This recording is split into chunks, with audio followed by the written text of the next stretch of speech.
At 22:17 local time, 3 U.S. Air Force B-1B Lancers were racing north across the Persian Gulf, heading straight for Kar Island for 2 weeks.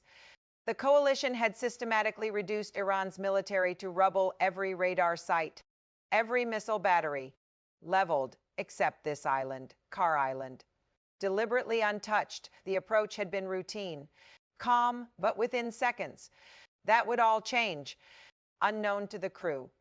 An Iranian GPS jammer was waiting, hidden somewhere along the northern shore, radiating a signal strong enough to corrupt every satellite-guided weapon in the formation.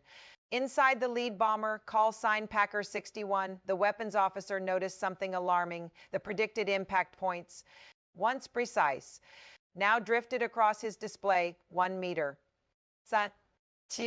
12. On any other target, 12 meters might barely matter on Kar Island.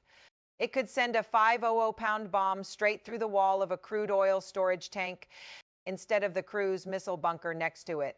He pulled up the electronic warfare display. The jamming was intensifying with every mile they closed. 9 minutes to release. The coalition's precision strike teetered on the edge of disaster. Here's what that situation actually looks like right now.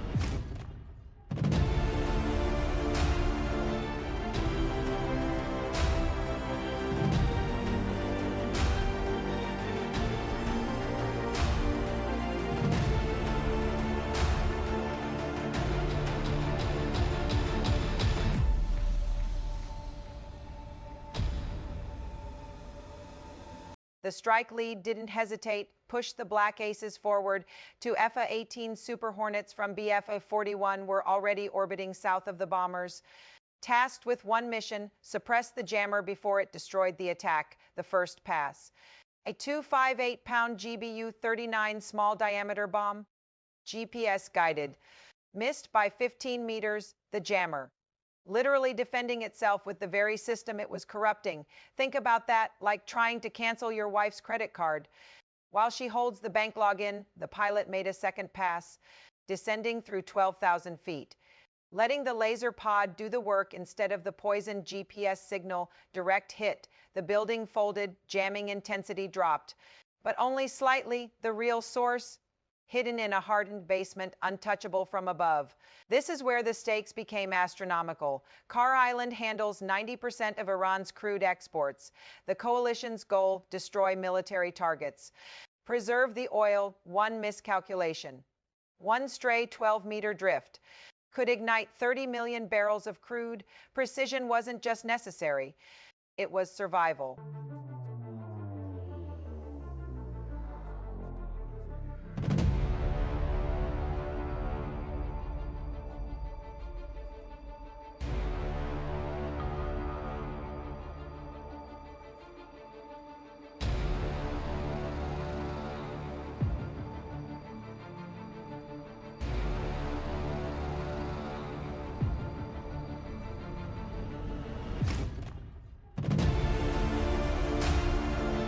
But the threat escalated instantly. Search radar bearing 345.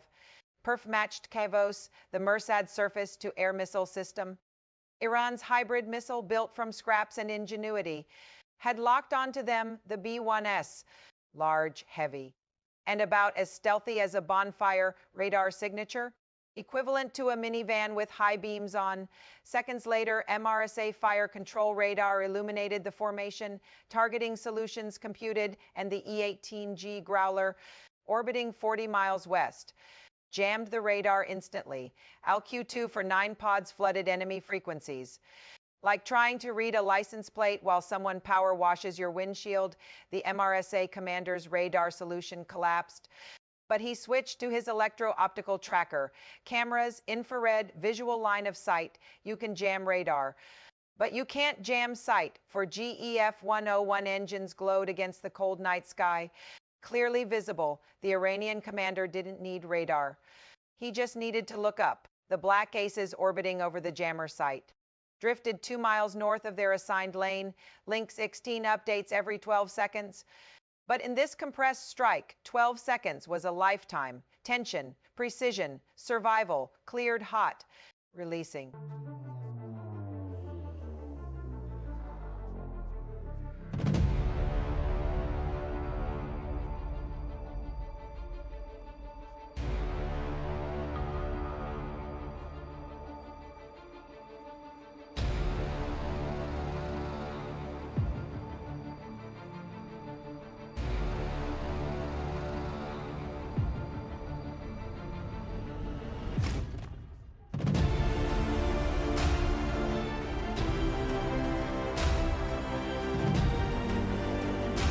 12 GBU-38 bombs dropped from Packer 61E's rotary launchers, each navigating degraded GPS signals, weaving toward their aim points with just enough accuracy.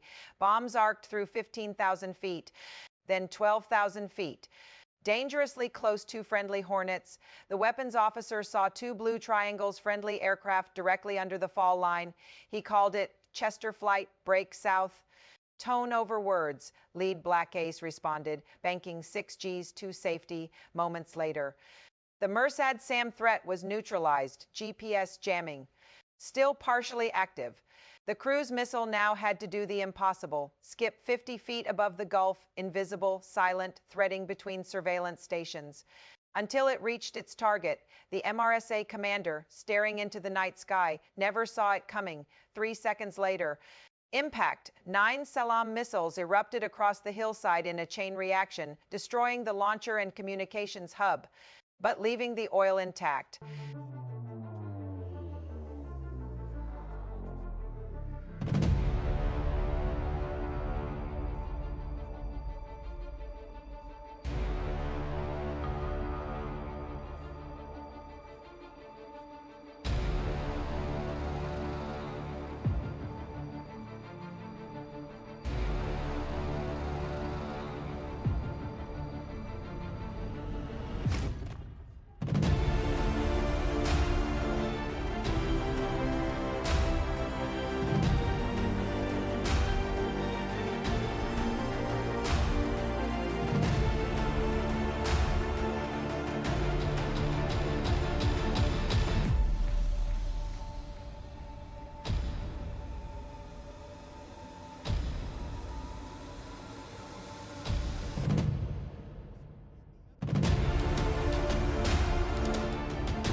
But there were still patrol boats, 2 ERGN vessels, loaded with mines, racing for the supertanker channel Hornets, scattered 60 miles south after the previous emergency, couldn't intercept in time the mine storage bunker.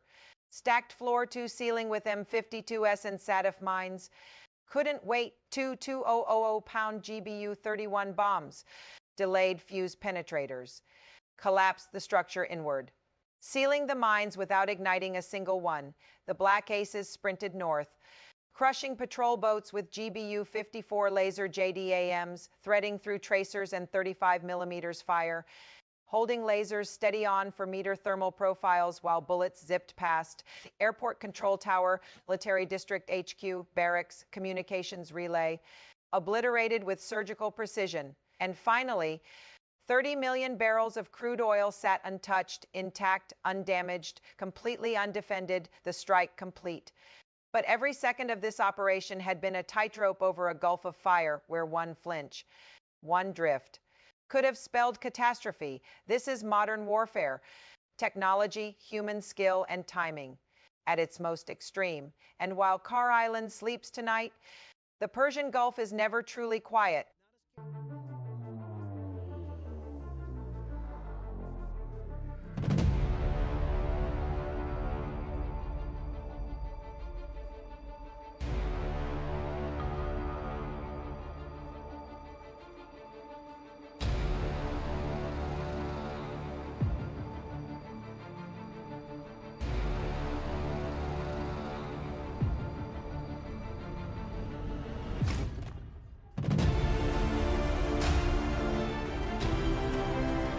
So what happens next could define the future of this entire region, and we'll be tracking every move, step by step, if you want to stay ahead of what's coming. Make sure you're subscribed because the next update might be even bigger than this one.